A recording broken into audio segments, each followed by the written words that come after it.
नमस्कार दोस्तों, स्वागत है आप सभी का आपके अपने YouTube चैनल वर्दी क्लासेज में। तो एसएससी जीडी के लिए आज हम लेकर आए हैं प्राचीन इतिहास के अंतर्गत बौद्ध धर्म, जो कि एग्जाम के पॉइंट ऑफ व्यू से काफ़ी इम्पोर्टेंट है। बौद्ध धर्म और जैन धर्म से दोनों से अक्सर एग्जाम में प्रश्न आते रहते हैं। तो चलिए शुरू करते हैं बौद्ध धर्म को। यहाँ पे हम देखेंगे सबसे पहले कि बौद्ध धर्म के संस्थापक की बात करते हैं। तो बौद्ध धर्म के संस्थापक जो कभी कभी एग्जाम में पूछता है, तो यह तो सबको पता है, बहुत ही आसान सा प्रश्न है कि जो बौद्ध धर्म के संस्थापक आपके गौतम बुद्ध थे।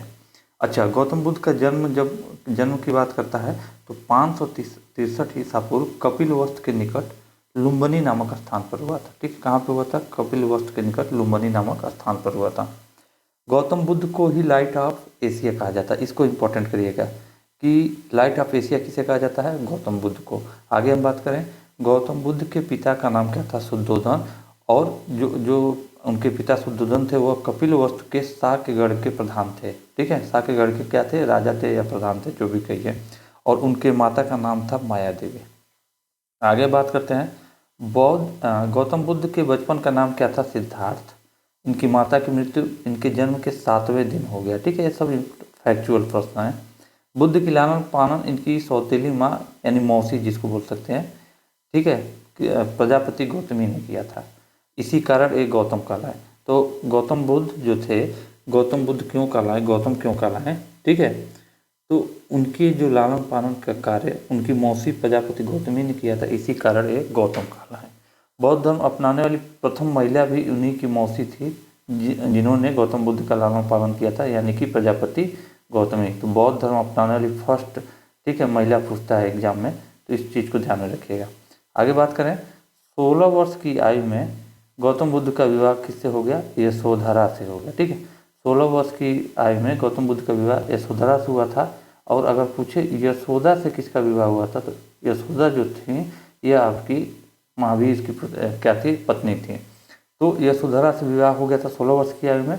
उसके बाद यशोधरा के जो अन्य नाम अगर पूछे कभी कभी, तो उनका यशोधरा का अन्य नाम था गोपा, बिंबा, भद्रकंचना है आदि था। ठीक है, 28 वर्ष की आयु में गौतम बुद्ध को एक बेटा हुआ जिसका नाम राहुल था। ठीक, और इस राहुल का तात्पर्य गौतम बुद्ध किससे निकालते हैं? एक और बाधा। ठीक है, इस राहुल का तात्पर्य मतलब क्या है? एक और बाधा। ठीक है, इससे सेंस निकाले थे। ठीक है, आगे हम बात करेंगे। परंतु इतना सब होने के बाद भी गौतम बुद्ध का मन दाम्पत्य जीवन में नहीं लगा और 29 वर्ष की आयु में इन्होंने गृह त्याग कर दिया। ठीक है, उनकी शादी हो गई, बच्चे भी हो गए, लेकिन इतना सब कुछ होने के बाद भी उनका जो मन था दाम्पत्य, ठीक है, जीवन में नहीं लगा और 29 वर्ष की आयु में इन्होंने गृह त्याग कर दिया। आगे अगर हम बात करें, गौतम बुद्ध 7 वर्षों तक ज्ञान की खोज में इधर उधर भटकते रहे।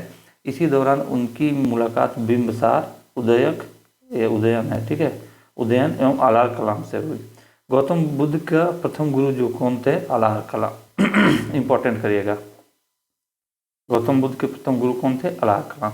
गौतम बुद्ध 35 वर्ष की अवस्था में बिहार के उरुवेला नामक स्थान पहुँचे। इसी उरुवेला के बाद वो बौद्ध गया के नाम से जाना जाता है। ठीक है, उरुवेला पहुँचे थे और इसी उरुवेला को बाद में किस नाम से जाना जाने लगा? बौद्ध गया के नाम से। ठीक है, इसी बौद्ध गया में सिद्धार्थ ने एक पीपल के पेड़ के नीचे समाधि लगाई और 49वें दिन उनको ज्ञान की प्राप्ति हुई। क्लियर? 7 वर्ष तो भटकते रहे ज्ञान की प्राप्ति के लिए, लेकिन समाधि की बात करें, जब से उन्होंने समाधि लगाई उसके 49वें दिन उनको ज्ञान की प्राप्ति हुई। ज्ञान प्राप्ति के बाद सिद्धार्थ जो थे बुद्ध कहलाए। और गौतम क्यों कहलाए थे? क्योंकि गौतम, उनकी मौसी प्रजापति गौतमी ने उनका लालन पालन किया था, इसलिए गौतम कहलाए थे।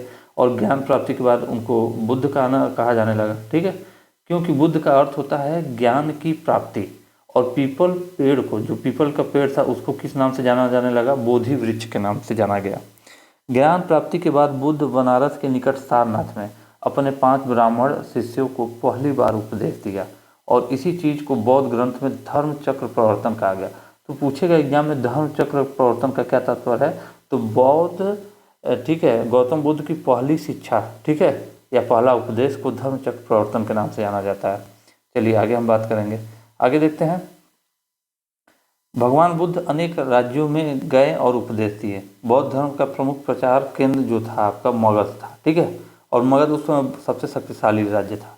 इसलिए बिंबिसार, उदयन जैसे मगध शासक बुद्ध के अनुयायी बन गए।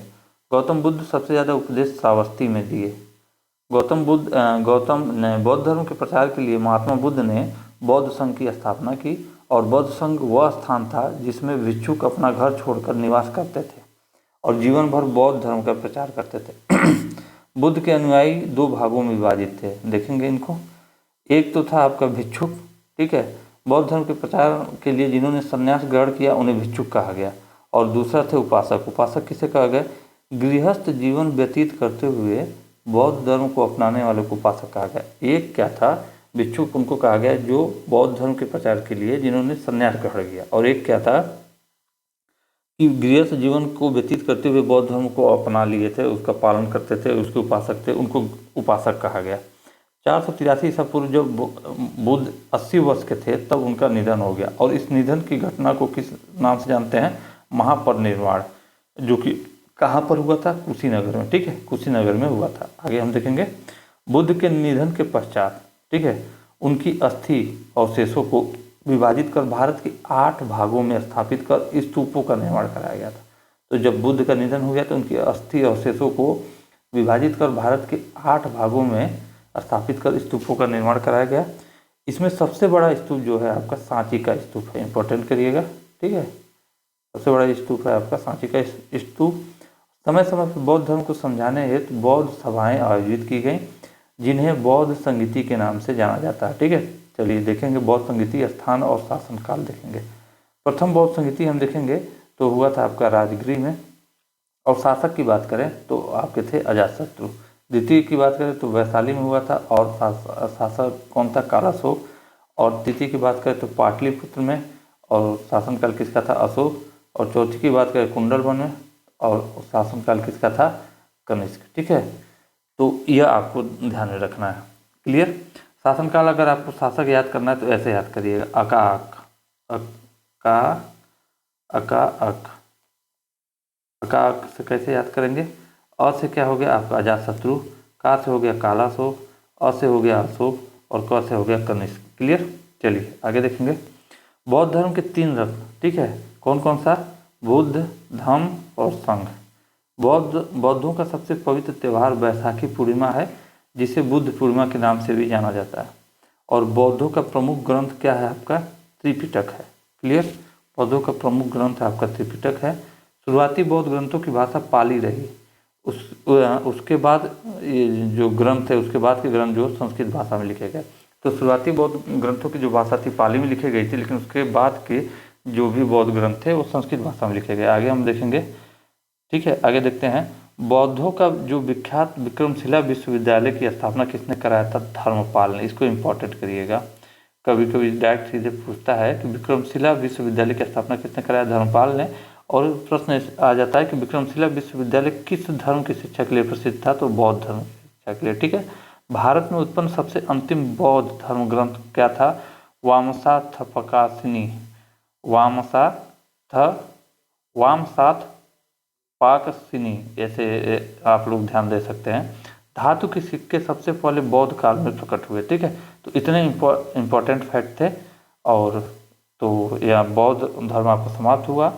आशा करता हूँ वीडियो आप लोगों को बहुत ही अच्छी लगी होगी। फिर मिलेंगे अगली वीडियो में, तब तक के लिए जय हिंद, जय भारत।